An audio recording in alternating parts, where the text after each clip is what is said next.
అమ్మా అమ్మా ఆగు, ఎక్కడికి వెళ్ళావు? దూరంగా ఉండు, ముట్టుకోకు. శవం దగ్గరికి వెళ్ళొచ్చాను, స్నానం చేయాలి.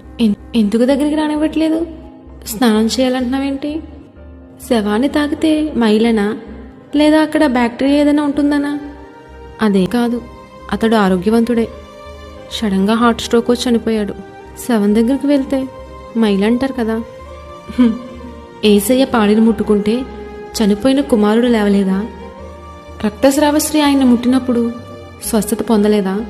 మరి ఆయనకి లేని మైలు నీకెక్కడి నుండి వచ్చింది? చనిపోయిన వ్యక్తిని తాకితే అది మైలు కాదు, అపవిత్రము కాదు. హృదయంలోంచి వచ్చే చెడు ఆలోచనలే మనిషిని అపవిత్రపరుస్తున్నాయని ఏసయ్య చెప్పారు కదా. నీలోనికి వెళ్ళేది నిన్ను అపవిత్రపరచదు, మైలుపరచదు. శరీర శుద్ధి కొరకే వీటన్నిటిని ఏర్పాటు చేశారు గాని హృదయ శుద్ధి లేకపోతే నరకానికే పోతావు.